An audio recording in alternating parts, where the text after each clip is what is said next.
அதே கருத்தோட கண்டினியூஷன் தான் இதுவும். சரிங்களா? Think and act wisely my டியர்ஸ்ன்னு கொடுத்துருந்தேன் நான்.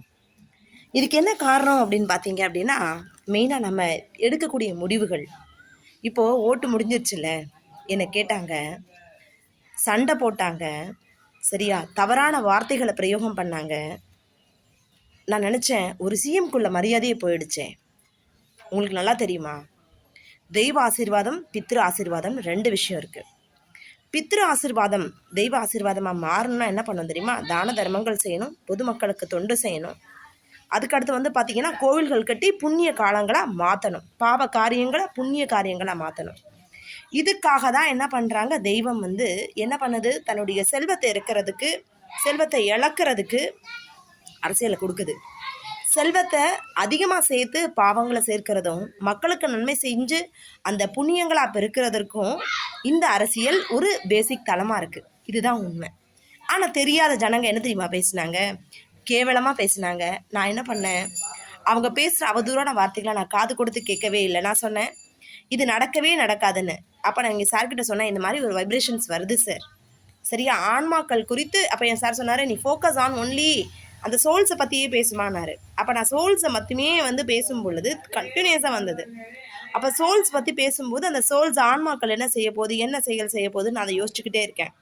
அப்போ என்ன பேசுது, ஒவ்வொரு நாளும் வைப்ரேஷனில் இந்த பிரச்சனை வருது, அந்த பிரச்சனை வருது. இது தொடர்ச்சியாக கிட்டத்தட்ட அந்த கருத்தை நான் சொல்லக்கூடாதுங்கிறதுக்காகவே எனக்கு என்னாச்சு, ஃபினான்ஷியலி ஸ்டாப் ஆகிடுச்சிங்க ஆஃப்டர் எலெக்ஷனுக்கு அப்புறம். அப்போ அவங்கக்கிட்ட சொன்னேன், என்னோட நாட்டு தலைவர்கள் நன்மை செய்யணும்னு மக்களுக்காக வந்து உட்காந்தாங்க. ஆனால் நீங்கள் என்ன பண்ணுறீங்க, தப்பாக பேசுகிறீங்க. நீங்கள் எனக்கு அவசியமே கிடையாது, உங்களோட நான் வேலை செய்ய மாட்டேன். ஏன்னா தகுதி அல்லாத மனிதர்களிடம் நான் அமர்ந்து பேசும்போது என்ன பண்ணுறேன், என்ன நிலை தாழ்த்தப்படுகிறது, நான் உங்களோட நான் இல்லை, சரியா, குட் பாய் அப்படின்னேன். ஸோ நான் எங்கே இருக்கணுமோ, நான் சாப்பிட்றேனோ சாப்பிட்லையோ எனக்கு அது 2வது விஷயம். ஆனால் என் நாடு நல்லா இருக்கணும், என் மக்கள் நல்லா இருக்கணும்னு செய்யக்கூடிய தலைவர்களை தப்பாக பேசாதீங்க. இது கூட நம்மளோட டியூட்டி தானே.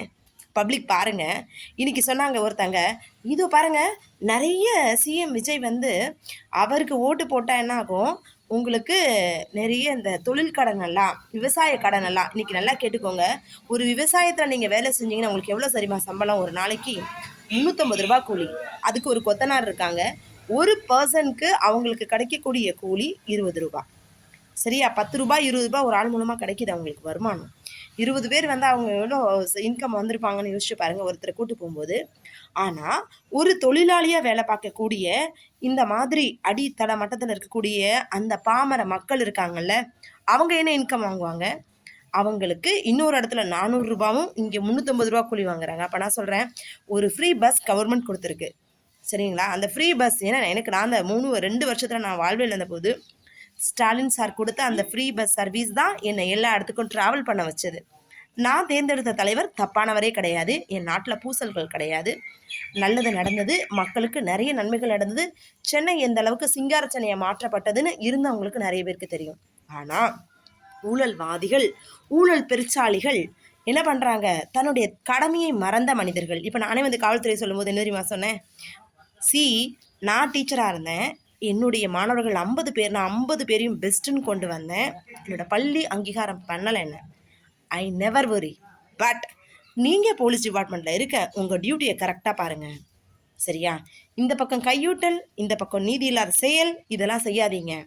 ஆத்மாக்கள் பார்த்துக்கிட்டு இருக்குது அப்படின்னு சொன்னோன்னு என்னாச்சு, நிறைய பேருக்கு கொஞ்சம் பனிஷ்மெண்ட். இந்த பொண்ணுக்கிட்ட வந்து பேசவே கூடாது. நான் என்ன பண்ணேன், நீங்கள் என்ன வேணாலும் நடந்துக்கோங்க, நான் எத்தனையோ முறை போகிறேன், ப்ரொசீட் பண்ணுறேன். ரீசெண்டாக என்னோடய ஃப்ரெண்ட்கிட்ட இப்போ கூட கேட்டேன் சென்னையில். அப்போ நான் என்ன பண்ணேன், இதை கண்டிப்பாக நோட்டீஸ்க்கு கொண்டு வரணும்னு நினச்ச உடனே அடுத்த செகண்டு எனக்கு சென்னைக்கு வரக்கூடிய பண வருமானம் தரக்கூடிய ஒரு பர்சனுக்கு கொடுத்து ஹெல்ப் பண்ணுறேன். இப்பவும் போகிறேன், அன்றைக்கும் நான் எப்படி கொடுத்து ஹெல்ப் பண்ணணும் அதே நேச்சர் ஆஃப் ஹேபிட் இன்றைக்கும் வச்சுருக்கேன். ஏன்னா உதவணும் அப்படிங்கிறது இறைவன் எனக்கு கொடுத்த அந்த நட்பண்பு. Thanks and sorry. எனக்கு பாவம் செஞ்சவங்களுக்கு என்ன பண்ணுவேன், தேங்க்ஸ் சொல்லுவேன்.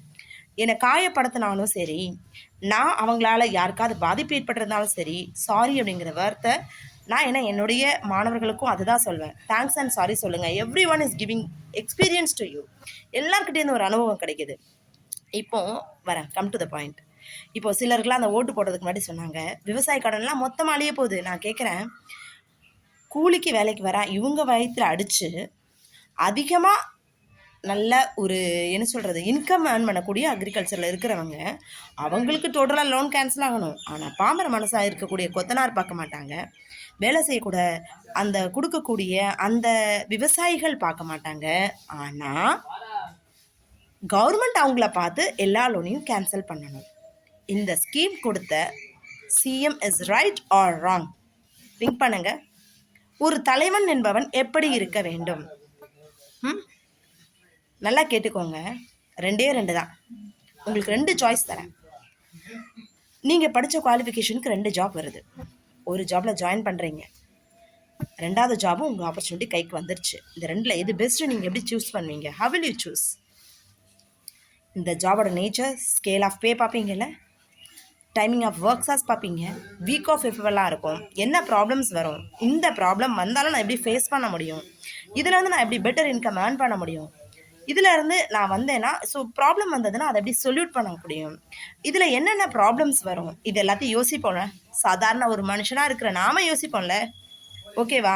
அப்போ ஒரு சிஎம்னு ஒரு பொசிஷன் வரவர் இந்த நாட்டில் இருக்கக்கூடிய எல்லா ப்ராப்ளம்த்தையும் கொண்டு வந்து திங்க் பண்ணி அவர் கொண்டு வந்தாரா? நம்பர் 2 சொல்கிறேன் கேளுங்க. இப்போது நிறைய பேர் மேரேஜ்னு ஒரு விஷயத்த தேர்ந்தெடுக்கிறாங்க. ஓகேவா? அம்மா 5 ஃபோட்டோ கொடுக்குறாங்க. அப்பா தப்பு பண்ணிட்டேனே, இவ்வளோ பிரச்சனையாக இருக்கே, இந்த ஃபஸ்ட்டு பார்த்த பொண்ணையே ஓகே பண்ணியிருக்கலாம், 2வது பார்த்த பொண்ணை வேண்டான்னு ரெகுலர் பண்ணியிருக்கலாம் அப்படின்னு 2வது யோசிக்கக்கூடிய நபராக இருப்பீங்களா? நீங்கள் சிந்திச்சு பாருங்கள். Choice is yours. ஓகேவா? இது இல்லை அது இல்லை, எது வந்தாலும் சஃபர் ஆகிறதுக்கு நீங்கள் தயாராக இருக்கணும். ஓகேவா? சொல்யூஷன் கொடுக்குற பர்சனாக நீங்கள் இருக்கணும். இன்னும் நிறைய புதுமையான கருத்துக்களோட அடுத்த வீடியோவில் உங்களை நான் பார்க்குறேன். இப்போ சொன்ன கருத்து பிடிச்சிருந்தா லைக் பண்ணுங்கள், ஷேர் பண்ணுங்கள், கமெண்ட் பண்ணுங்கள் அண்ட் சப்ஸ்கிரைப் பண்ணுங்கள்.